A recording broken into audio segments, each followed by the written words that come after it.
أعوذ بالله من الشيطان الرجيم بسم الله الرحمن الرحيم صلی اللہ علیہ وسلم اجمعین۔ وقال اللہ عز وجل قل اللہم مالک الملک تؤتی الملک من تشاء وتنزع الملک ممن تشاء وتعز من تشاء وتذل من تشاء بیدک الخیر انک علی کل شیء قدیر۔ الحمدللہ کیا ہے، سورہ آل عمران آیت نمبر 25 تک کیا ہے تفسیر ہو چکی ہے۔ آیت نمبر 25 تک کیا ہے تفسیر ہو چکی ہے۔ آج کی جو تفسیر ہے آیت نمبر 26 سے 26، سورہ آل عمران آیت نمبر 26 سے آج کی تفسیر ہے۔ سب سے پہلے آیت نمبر 26 میں کیا بتایا گیا ہے؟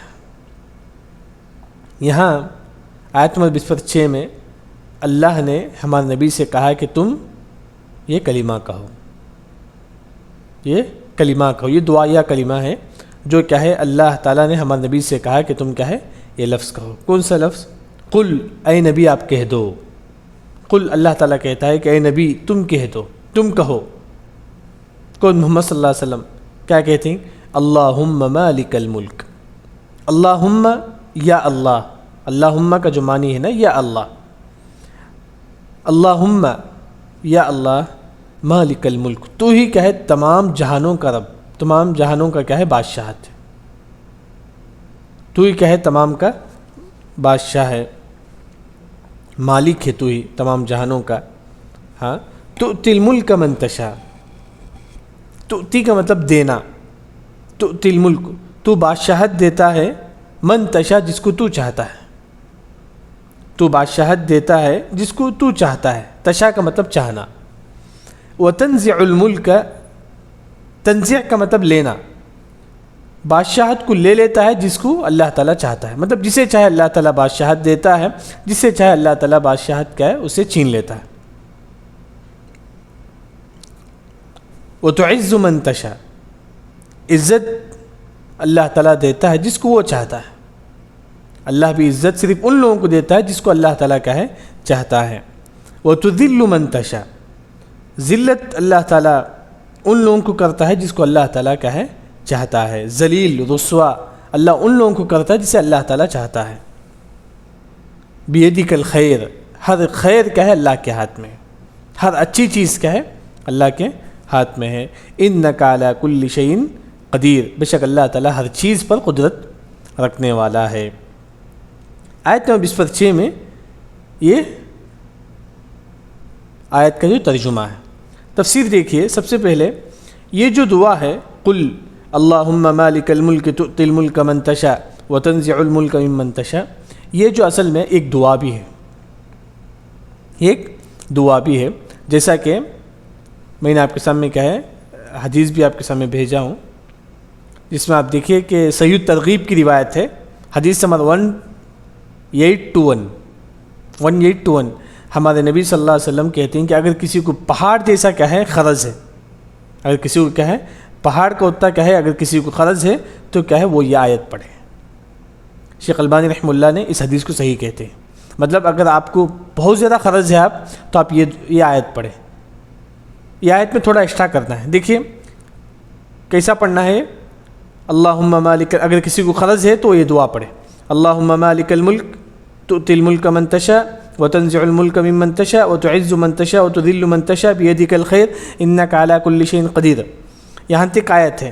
یہ آیت کے بعد حدیث میں کیا ہے اور بھی کیا ہے اشتا ہے، رحمن الدنیا والآخرہ ورحیمہما وتعطیہما من تشاء وتمنع منہما من تشاء ارحمنی رحمتا تغنینی بها عن رحمتا عن من سواک۔ مطلب یہ جو آیت ہے نا، جہاں کیا ہے ہمارے لیے اگر ہم پر کیا قرض ہے تو ہم کیا ہے یہ آیت پڑھیں گے۔ صحیح ترغیب کی روایت ہے، اگر آپ پر قرض ہے تو قرض دور ہونے کے لیے آپ یہ آیت پڑھیں۔ ساتھ میں کیا ہے اور بھی کیا ہے اس دعا کے ساتھ اور بھی کچھ دعا کیا ہے حدیث میں بتایا گیا ہے، جو کیا ہے میں آپ کو بھیجا ہوں، دعا گروپ میں بھیجوں گا انشاءاللہ۔ اس کے بعد یہاں دیکھیے تفسیر، قل اے نبی آپ کہہ دو اللہم، اللہم کا جو معنی ہے یا اللہ، یا اللہ، مالک الملک، تو ہی کیا ہے تمام جہانوں کا مالک ہے، تو ہی کیا ہے بادشاہت ہے، تیری کیا ہے بادشاہت ہے، تمام دنیا پر کیا ہے کسی کی بادشاہت ہے؟ اللہ تعالیٰ کی، اللہ تعالیٰ کی حکومت ہے تمام پر۔ تؤتی الملک من تشاء، پھر اللہ تعالیٰ دنیا کے بارے میں ذکر کیا کہ تؤتی الملک، اللہ تعالیٰ بادشاہت دیتا ہے جس کو وہ چاہتا ہے۔ اس دنیا میں اللہ تعالیٰ جسے چاہے بادشاہت دیتا ہے، چاہے دیکھیے کہ کافر کو بھی اللہ تعالیٰ بادشاہت دے سکتا ہے، اس دنیا میں کافر کو بھی دے سکتا ہے۔ اس کی دلیل الم تر الی الذی حاج ابراہیم فی ربہ ان آتاہ اللہ الملک، اس آیت کی تفسیر ہو چکی ہے، جیسا کہ ابراہیم علیہ السلام ایک بادشاہ سے کیا ہے ڈیبیٹ کرتے ہیں، بادشاہ سے کیا ہے ڈیبیٹ کرتے ہیں۔ وہ کون سا بادشاہ تھا؟ کافر تھا،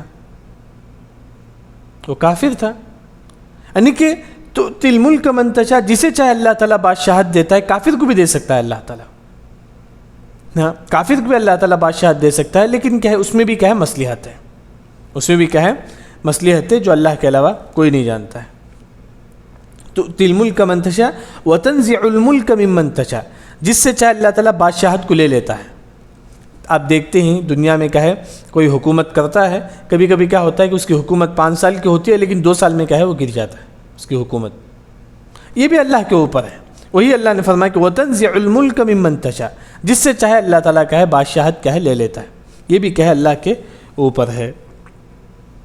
پھر اللہ نے فرمایا کہ وَتُعِزُّ مَن تَشَاءُ، جسے چاہے اللہ تعالیٰ عزت دیتا ہے، وَتُذِلُّ مَن تَشَاءُ، جسے چاہے اللہ تعالیٰ ذلت اور رسوائی کرتا ہے۔ وَتُعِزُّ مَن تَشَاءُ، جسے چاہے اللہ تعالیٰ عزت دیتا ہے۔ کن لوگوں کو اللہ تعالیٰ عزت دیتا ہے؟ کن لوگوں کو؟ امام سعدی نے اس آیت کی تفسیر میں کہتے ہیں کہ بِطَاعَتِک، جو اللہ کی اطاعت کرے گا، جو قرآن و حدیث کے مطابق زندگی گزارے گا، جو توحید پر رہے گا، اللہ تعالیٰ ایسے لوگوں کی عزت دے گا۔ اگر آپ توحید پر رہیں گے تو اللہ تعالیٰ آپ کو عزت دے گا، اگر آپ قرآن و حدیث پر اطاعت کریں گے تو اللہ تعالیٰ آپ کو عزت دے گا۔ وَتُذِلُّ مَن تَشَاءُ، جسے چاہے اللہ تعالیٰ ذلیل کرتا ہے۔ کن لوگوں کو اللہ تعالیٰ ذلیل کرتا ہے؟ بِمَعْصِیَتِک، جو اللہ تعالیٰ کی نافرمانی کریں گے، ایسے لوگوں کو اللہ تعالیٰ ذلیل و رسوا کرے گا، اس دنیا میں بھی اور آخرت میں بھی۔ اطاعت کریں گے وَتُعِزُّ مَن تَشَاءُ، اللہ تعالیٰ آپ کو عزت دے گا، اگر آپ نافرمانی کریں گے تو اللہ تعالیٰ آپ کو کیا ہے ذلیل و رسوا کرے گا۔ اس کی ایک مثال آپ کے سامنے دوں گا، جیسا کہ آپ دیکھیں گے صحابہ ہیں، صحابہ نے اللہ اس کے رسول کی اطاعت کی تو وَتُعِزُّ مَن تَشَاءُ، ان کی عزت اور بڑھ گئی۔ وَتُذِلُّ مَن تَشَاءُ، ابو جہل ہے جو اللہ کی نافرمانی کی، ہمارے نبی کی نافرمانی کی، ابو جہل ہے جس کو اللہ نے ذلیل و رسوا کر دیا۔ یعنی کہ وَتُعِزُّ مَن تَشَاءُ، اللہ ایسے لوگوں کی عزت دیتا ہے جو اس کی اطاعت کرتے ہیں، جو اس کی بات کو مانتے ہیں۔ وَتُذِلُّ مَن تَشَاءُ، ایسے لوگوں کو اللہ تعالیٰ ذلیل کر دیتی ہیں جو کیا ہے نافرمان ہے۔ اس کی ایک اور مثال فرعون ہے جس کو اللہ نے ذلیل کر دیا، اس کو اللہ نے کہا ہے ذلیل کر دیا۔ پھر اس کے بعد اللہ نے فرمایا کہ بِیَدِکَ الْخَیْرُ، اللہ ہی کے ہاتھ میں کیا ہے خیر ہے، اللہ ہی کے ہاتھ میں کیا ہے خیر ہے۔ اس وجہ سے ہم اللہ سے کیا ہے خیر کو مانگنا چاہیے۔ جب اللہ کے ہاتھ میں خیر ہے تو ہمارے نبی نے ایک دعا سکھائی کہ اللہ تعالیٰ کیا ہے سے ہم خیر مانگنے کے لیے۔ وہ کون سی دعا ہے؟ اللہم انی اسألک من کل خیر خزائنہ بیدک۔ اس دعا کا معنی یہ ہے کہ اللہ تعالیٰ میں تجھ سے کیا خیر مانگتا ہوں جو تیرے ہاتھ میں ہے، جو خیر کا جو خزانہ، خیر کا مطلب اچھی چیز، اللہ تعالیٰ میں تجھ سے اچھی چیز مانگتا ہوں جس کا خزانہ کیا ہے تیرا ہاتھ میں ہے۔ وہ دعا کیا ہے؟ اللہم انی اسألک من کل خیر خزائنہ بیدک۔ اسی طرح واعوذ بک من کل شر خزائنہ بیدک، اللہ تعالیٰ میں تمام شر سے بھی پناہ مانگتا ہوں جس کا خزانہ تیرے ہاتھ میں۔ مطلب ہم اللہ سے خیر بھی مانگیں گے جو اللہ تعالیٰ کے ہاتھ میں ہے، ہم اللہ سے شر سے ہی پناہ مانگیں گے جو کہ اللہ کے ہاتھ میں ہے۔ لیکن یہاں آپ دیکھیے بیدک الخیر، عقیدے کا جو مسئلہ ہے یہاں وہ یہ ہے کہ یہاں اللہ نے فرمایا کہ بیدک الخیر، خیر کی نسبت اللہ کی طرف، جیسا کہ اردو میں یوں سمجھیے سمجھنے کے لیے، ہم بولتے ہیں کہ خیر اللہ کی جانب سے آتا ہے، بالکل آپ بول سکتے ہیں، ہر اچھی چیز کیا ہے اللہ کی جانب سے آتا ہے، اس طرح آپ بولنا آپ کے لیے جائز ہے، کوئی ہر اچھی بات. آپ کہتے ہیں کہ ہر خیر کیا ہے، ہر اچھی چیز اللہ کی جانب سے آتا ہے، ہم اس طرح بول سکتے ہیں. کیا اس کے اپوزٹ ہر بری چیز اللہ کی جانب سے آتی ہے، کیا اس طرح بول سکتے ہیں؟ ہر برائی بھی کیا ہے، برائی بھی اللہ کی جانب سے آتا ہے، کیا ہم اس طرح بول سکتے ہیں؟ جواب ہے نہیں. ہم کیا ہے اس طرح نہیں بول سکتے، یاد رکھیں. کیونکہ بخاری کی روایت ہے، آپ صلی اللہ علیہ وسلم نے فرمایا وَالشَّرُّ لَيْسَ إِلَيْكَ، شر کیا ہے اللہ کی جانب سے نہیں، شر اللہ کی جانب سے نہیں ہے، یاد رکھیں. ہاں اللہ ہی نے کیا ہے برائی کو پیدا کیا ہے، لیکن کیا ہے ادب یہ ہے، ہم یہ کہیں گے کہ خیر اللہ کی جانب سے آتا ہے، شر اللہ کی جانب سے نہیں. یہ اللہ کے ساتھ ادب ہے، جبکہ کیا ہے اللہ ہی نے پیدا کیا ہے خیر اور شر کو، لیکن ہم یہ کہیں گے کہ شر، ہر اچھی چیز کو اللہ نے پیدا کیا ہے، الحمدللہ ہر اچھی چیز اللہ ہی کے جانب سے آتا ہے، اس طرح بولنا جائز ہے. لیکن ہر بری چیز اللہ ہی کے جانب سے آتا ہے، اس طرح بولنا جائز نہیں. کیونکہ اللہ تعالیٰ کے ساتھ ادب یہ ہے کہ ہم برائی کی جو نسبت ہے اللہ کی جانب نہیں کریں گے. اسی وجہ سے حدیث میں آتا ہے کہ وَالشَّرُّ لَيْسَ إِلَيْكَ، برائی جو ہے نا اللہ کی جانب سے نہیں ہے، حالانکہ اللہ ہی نے پیدا کیا ہے، لیکن ادب یہ ہے کہ ہم اللہ کی طرف کیا ہے برائی کی نسبت نہیں کریں گے. یہاں عقیدے کا جو مسئلہ جو عالم نے کیا ہے ذکر کرتے، إِنَّكَ عَلَىٰ كُلِّ شَيْءٍ قدیر، بے شک اللہ تعالیٰ ہر چیز پر کیا ہے قدرت رکھتا ہے. پھر اس کے بعد آیت نمبر 27 تولج اللیل فی النہار. آیت نمبر 27 میں یہ بتایا گیا کہ اللہ نے کیا ہے کبھی کیا ہے دن کو رات میں داخل کر دیتا ہے اور رات کو دن میں داخل کر دیتا ہے. کیسا؟ رات کو دن میں کیسا داخل کرتا ہے، دن کو رات میں کیسا داخل کرتا ہے. کبھی آپ دیکھیں گے مغرب کیا ہے 5:30 بجے شروع ہوتا ہے، لیکن کبھی کبھی مغرب کیا ہے 6:30 بجے شروع ہوتا ہے. لیکن کیا ہے کبھی مغرب 5:30 بجے شروع ہوتا ہے، لیکن کبھی مغرب 6:30 بجے شروع ہوتا ہے. مطلب یہ گھنٹہ جو ہے نا، جو دن کا ایک گھنٹہ تھا وہ کیا ہے مغرب میں داخل ہو گیا. کبھی مغرب جلدی شروع ہو جاتا ہے، کبھی رات جلدی شروع ہو جاتی ہے، مطلب کبھی رات لمبی ہوتی ہے، کبھی دن چھوٹا ہو جاتا ہے. مطلب پہلے کیسا ہوتا تھا کہ 6 بجے مغرب شروع ہوتا تھا، لیکن اب 5 بجے مغرب شروع ہوتا ہے. مطلب دن کا ایک حصہ کیا ہے رات میں داخل ہو گیا. وہی اللہ نے فرمایا کہ کبھی رات کو ہم دن میں داخل کرتے ہیں، دن کو رات میں داخل کر دیتے ہیں. کبھی فجر کیا ہے کتنے بجے شروع ہوتا تھا، 5 بجے شروع ہوتا تھا، لیکن کبھی کبھی فجر کیا ہے 4 بجے ہی شروع ہو جاتا ہے. 4 بجے ہی سے کیا ہے دن شروع ہو جاتا ہے، جبکہ کیا ہے کبھی فجر کیا ہے 5 بجے شروع ہوتا ہے. سعودی عرب میں دیکھیں گے 4 بجے فجر شروع ہو جاتا ہے، 4:10 کو ایسا. یعنی کہ کبھی دن بڑا ہوتا ہے، کبھی رات چھوٹی ہو جاتی ہے. رات کا کچھ حصہ دن میں آ جاتا ہے، کبھی دن کا کچھ حصہ رات میں آ جاتا ہے. وہی کیا ہے اللہ نے کہا ہے آیت نمبر 27 میں فرمایا کہ تولج اللیل فی النہار. تولج کا مطلب داخل کرنا. تولج اللیل رات کو داخل کر دیتا ہے، فی النہار دن میں. وتولج النہار اللہ تعالیٰ رات کو دن کو داخل کر دیتا ہے فی اللیل رات میں. کبھی مغرب 5 بجے شروع ہوتا ہے تو کبھی 6 بجے شروع ہوتا ہے. دیکھیے اصل کیا ہے شام کب تک رہتا ہے، 6 بجے تک رہتا ہے. دن کیا ہے 6 تک رہتا ہے، لیکن کبھی مغرب 5 بجے شروع ہوتا ہے. مطلب دن کا کچھ حصہ کیا ہے رات میں داخل ہو گیا. دن کا کچھ حصہ کیا ہے، جبکہ کیا ہے مغرب 6 بجے شروع ہوتی ہے، لیکن کبھی کبھی 5 بجے شروع ہوتا ہے. جبکہ 5 سے 6 تک اصل دن کا حصہ تھا، لیکن کیا ہے کبھی مغرب 6 بجے 5 بجے شروع ہونے کی وجہ سے دن کا حصہ کیا ہے رات میں داخل ہو گیا. مطلب دن کبھی دن بڑا ہوتا ہے، رات چھوٹی ہوتی ہے، کبھی رات بڑی ہوتی ہے، دن چھوٹا ہوتا ہے. یعنی کہ رات کا حصہ دن میں داخل ہو جاتا ہے، دن کا حصہ رات میں داخل ہو جاتا ہے. یہ بھی کیا ہے اللہ ہی کے ہاتھ میں ہے. وہی کیا ہے تولج اللیل فی النہار، وہ رب ہے جو کیا ہے رات کو دن میں داخل کرتا ہے اور دن کو رات میں کیا ہے داخل کرتا ہے. پھر اس کے بعد اللہ نے فرمایا کہ وَتُخْرِجُ الْحَيَّ مِنَ الْمَيِّتِ. وَتُخْرِجُ الْحَيَّ اور حی کو نکالتا ہے میت مردے سے. حی کا مطلب زندہ، زندہ. میت کا مطلب مردہ. یہاں اس کا 3 معنی. کتنا معنی؟ 3 معنی ہے. دیکھیے کہ سب سے پہلا جو معنی ہے تخریج کا مطلب نکالنا، الحی کا مطلب زندہ، من المیت مردہ. سب سے پہلے آپ دیکھیں تخرجو حی، زندے کو نکالتا ہے مردے سے. زندے کو نکالتا ہے مردے سے. کیسا؟ مردہ کون سا ہے؟ وتخرج الحی من پہلا جو ٹکڑا ہے وتخرج الحی من المیت، میت سے مراد یہاں کون ہے؟ انڈا ہے. انڈا سے کیا ہے اللہ تعالیٰ کیا نکالتا ہے؟ حی، چوزے کو نکالتا ہے. وتخرج الحی من المیت، تخرج الحی، حی کو نکالتا ہے مطلب چوزے کو نکالتا ہے، من المیت، انڈے سے. انڈا کیا ہے؟ مردہ ہے، اس سے کیا ہے اللہ تعالیٰ کیا ہے؟ چوزا نکالتا ہے. وتخرج الحی من المیت.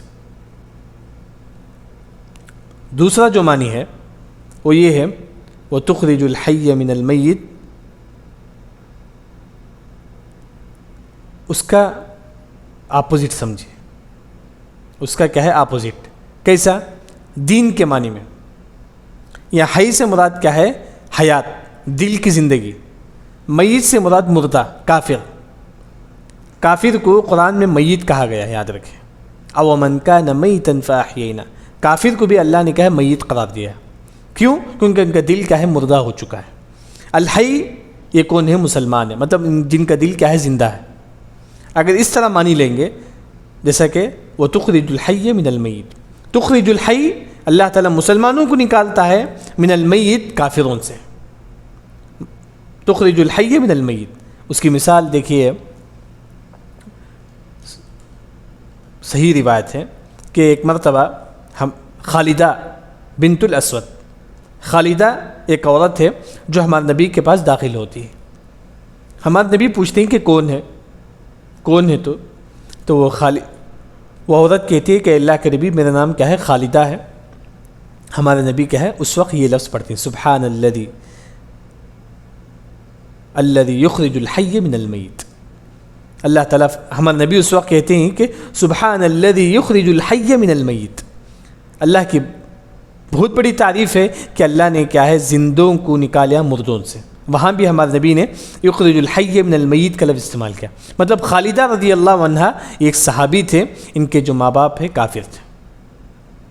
یہاں اگر آپ دیکھیں گے یخرج الحی، اللہ تعالیٰ زندوں کو نکالتا، مطلب مسلمانوں کو نکالتا ہے. کس سے؟ من المیت، کافروں سے. خالدہ رضی اللہ عنہ کیا ہے؟ وہ مسلمان تھے، ان کے ماں باپ کافر تھے. ہمارے نبی جب ان کا نام سنتے ہیں کہ یہ خالدہ ہیں تو ہمارے نبی کہتے ہیں کہ سبحان الذی یخرج الحی من المیت. وہ رب کی ذات پاک ہے جو کیا ہے؟ زندوں سے کیا ہے؟ مردوں کو نکالتا ہے. مردوں سے کیا ہے؟ زندوں کو نکالتا ہے. مردے کافر ہیں، جس کی وجہ سے اللہ تعالیٰ زندوں کو نکالا، وہ کون ہیں؟ مسلمان ہیں، جو خالدہ رضی اللہ عنہ کی مثال ہے. دو معنی ہے، ایک انڈے کی مثال ہے، دوسرا مسلمان اور کافر کی مثال. اس کے بعد تخرج المیت من الحی، اس کی بھی دو معنی ہے. اس کا دیکھیے تخرج المیت، میت کو نکالتا ہے، من الحی، زندوں سے. میت کو نکالتا ہے زندوں سے. یہاں اس کا سب سے پہلا معنی یہ ہے، وہ یہ ہے میت کو نکالتا ہے من الحی. میت سے مطلب یہ انڈا ہے، مرغے کا جو انڈا ہے وہ نکالتا ہے من الحی، مرغہ سے. مرغی سے اللہ تعالیٰ انڈے کو نکالتا ہے. وتخرج المیت، یہ مرغہ کیا ہے؟ یہ انڈا جو ہے نا میت ہے، مردہ ہے، ابھی اس کے سامنے کوئی میت کو نکالتا، انڈے کو نکالتا ہے من الحی، مرغی سے. مرغی سے کیا ہے؟ اللہ تعالیٰ انڈے کو، انڈا کیا ہے؟ مردہ ہے، مطلب زندوں سے اللہ تعالیٰ مردوں کو نکالتا ہے. زندہ کون ہے؟ مرغی ہے، اسے مردہ کو نکالا، وہ کون ہے؟ انڈا ہے. دوسرا معنی وہ یہ ہے کہ بعض عورتیں دیکھنا ڈیلیوری کے وقت کیا ہے؟ بچہ کیا ہے؟ مر کے آتا ہے، بچہ کیا ہے؟ مر کے کیا ہے؟ پیدا ہوتا ہے. وہی ایک معنی وہ بھی ہے وتخرج المیت، اللہ تعالیٰ میت کو نکالتا ہے من الحی، مطلب ماں زندی ہے، اسے کیا ہے؟ اللہ تعالیٰ کیا ہے؟ اس سے مرا ہوا بچہ کیا ہے؟ اس کے پیٹ سے نکالتا ہے. وتخرج المیت، اللہ تعالیٰ میت کو نکالتا ہے زندوں سے. ماں زندی ہے لیکن اس کے پیٹ سے اللہ تعالیٰ کیا ہے؟ مرا ہوا بچے کو کیا ہے؟ نکالتا ہے. یہ بھی کیا ہے؟ اللہ تعالیٰ کیا ہے؟ اللہ کے اوپر ہے. تیسرا جو معنی ہے وہی کافر اور مسلمان کے. یا میت سے مراد کافر ہے، الحی سے مراد کیا ہے؟ مسلمان ہے. اس کی مثال نوح علیہ السلام، ان کا بیٹا کیا ہے؟ کافر ہے. وہی دیکھیں وتخرج المیت، میت کو نکالتا ہے من الحی، مطلب نوح علیہ السلام کو اولاد کو نکالا. نوح علیہ السلام کی اولاد جو ہے نا وہ کافر تھے، ان کو نکالا کس سے؟ من الحی، مسلمان سے، مطلب نوح علیہ السلام سے. نوح علیہ السلام سے کیا ہے؟ اللہ نے کیا ہے؟ ان کا بیٹے کافر کو کیا ہے؟ اللہ نے نکالا. یہ بھی کیا ہے؟ اللہ تعالیٰ قدرت رکھتا ہے. پھر اس کے بعد آیت نمبر 20 وَتَرْزُقُ مَن تَشَاءُ بِغَيْرِ حساب، اور اللہ تعالیٰ رزق دیتا ہے جس کو چاہتا ہے بغیر حساب کے، جس کو چاہتا ہے اللہ تعالیٰ بغیر حساب کے رزق دیتا ہے۔ یہاں دیکھیے رزق جو ہے نا وہ اللہ کے اوپر ہے، اللہ کے اہل علم کا یہ کہنا ہے اگر کوئی مسلمان سکون چاہتا ہے تو دو چیزوں کو یاد رکھیں، دو چیزوں کو یاد رکھیں۔ ایک ہی رزق اللہ تعالیٰ دینے والا ہے، جتنا ملنا ہے اتنا ہی ملے گا، یاد رکھیں جتنا ملنا ہے اتنا ہی ملے گا۔ دوسرا، جتنی بھی مصیبت آ رہی ہے یہ سمجھو کہ اللہ کی جانب سے مصیبت ہے۔ انسان اگر زندگی میں سکون چاہتا ہے تو دو چیزوں کو یاد رکھیں، رزق اللہ کی جانب سے ہے اور مصیبت جو پہنچنی ہے وہ پہنچ کر ہی رہے گی، جو تقدیر میں ہے اتنی مصیبت کیا ہے پہنچ کر ہی رہے گی۔ بس دو چیزوں کو یاد رکھیں تو انسان کو سکون ملے گا زندگی میں۔ ہاں وہیں دیکھیے کہ رزق کا جو معاملہ ہے یہ اللہ تعالیٰ جسے چاہتا ہے بغیر حساب کے دیتا ہے۔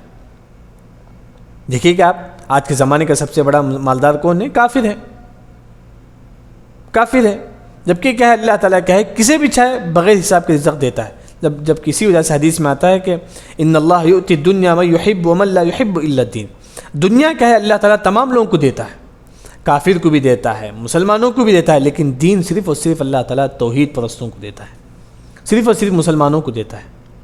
یہ دنیا مال کیا ہے؟ دنیا ہے، اللہ تعالیٰ جسے چاہے بے تحاشا کیا اسے دیتا ہے۔ اور رزق کی کیا ہے؟ دو قسم ہے، ایک ہے رزق جو کیا ہے جس سے انسان کو طاقت ملتا ہے، جس سے انسان کا جسم کیا ہے بڑھتا ہے، وہ ہے کہ پیسہ ہے، کھانا پانی، یہ سب یہ کیا ہے اللہ تعالیٰ تمام لوگوں کو دیتا ہے، کافروں کو بھی دیتا ہے، مسلمانوں کو بھی دیتا ہے، یہ رزق۔ دوسری جو قسم ہے رزق ہے وہ ہے ایمان کی، تقوی کا، یہ کیا ہے اللہ تعالیٰ صرف اور صرف مومن اور مسلمانوں کو دیتا ہے۔ رزق کی دو قسم کیا ہے ہم کریں، ایک ہے خاص مسلمانوں کے لیے جو سے کیا ہے اسلام، اسے بھی کیا ہے رزق کہا جاتا ہے، ایمان تقوی، یہ صرف اللہ تعالیٰ مومنوں کو دیتا ہے۔ اس کے علاوہ جو ہے نا مال ہے، یہ سب کیا ہے اللہ تعالیٰ دنیا کافر مسلمان تمام لوگوں کو اللہ تعالیٰ دیتا ہے۔ پھر اس کے بعد آیت نمبر 28 میں اللہ تعالیٰ نے فرمایا کہ لا يتخذ المؤمنون الکافرین اولیاء من دون المؤمنین۔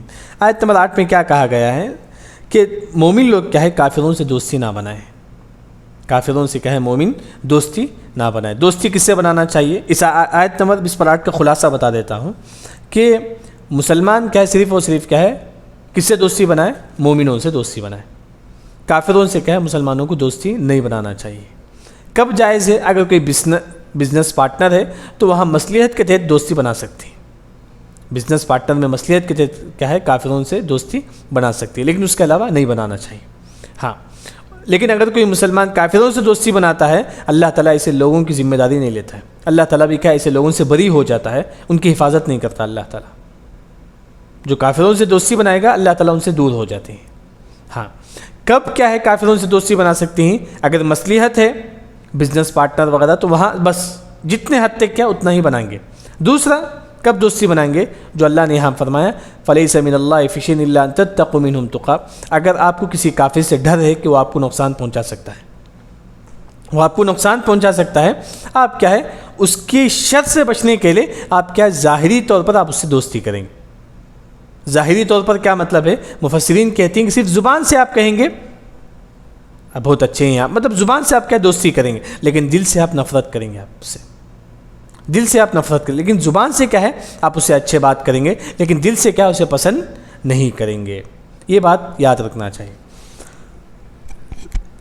وہی کہ آیت نمبر 28 میں تفسیر دیکھیے کہ لا يتخذ المؤمنون الکافرون، اے مومنوں تم کافروں سے اولیاء دوستی مت بناؤ۔ مومن کیا ہے کافر سے دوستی نہیں بنانا چاہیے۔ من دون المؤمنین، مومن دوستی کس سے بنائے؟ صرف مومنوں سے دوستی بنائے۔